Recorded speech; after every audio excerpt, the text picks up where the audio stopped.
a volcano erupted in Iceland in 2010, tiny ash particles filled the skies. Air traffic came to a grinding halt, costing billions of dollars. The Iceland eruption closed Heathrow Airport and many others throughout Northern Europe. The fine ash gets into the engines, and the new hot burning engines can actually melt the ash on the rotors and interfere with the operation of the engines. With support from the National Science Foundation, volcanologist Dork Sahajian and his colleagues are learning more about the aerodynamic properties of the ash and how long different sizes and shapes stay in the atmosphere.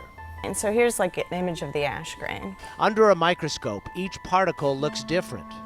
They are particularly interested in the ones that float in the air the longest. The fine stuff can remain suspended in the atmosphere for weeks to months, going right around the whole Earth in the atmosphere. So how does this happen exactly? That's what brings the team to this giant wind tunnel at the University of New Hampshire. We're going to go to about 300 RPM on the fan.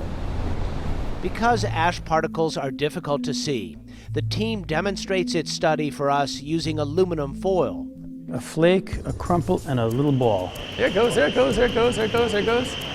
They release the particles in the wind tunnel, and cameras overhead track them. So what we're doing here in the wind tunnel is to find out just how much does the shape matter. If you look at the pattern on the floor, you have the smaller balls fell first. All the particles weigh the same, but the round balls drop first, then the crumples. The flakes stay in the air the longest, and that's what they have found in their experiments using real ash too. Once we quantify how much shape matters, we'd like to know how particles interact with each other.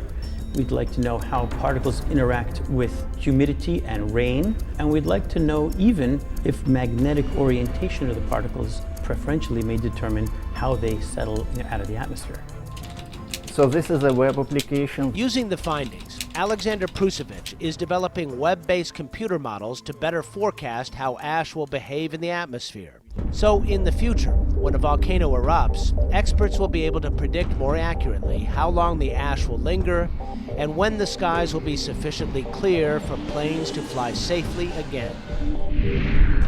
For Science Nation, I'm Miles O'Brien.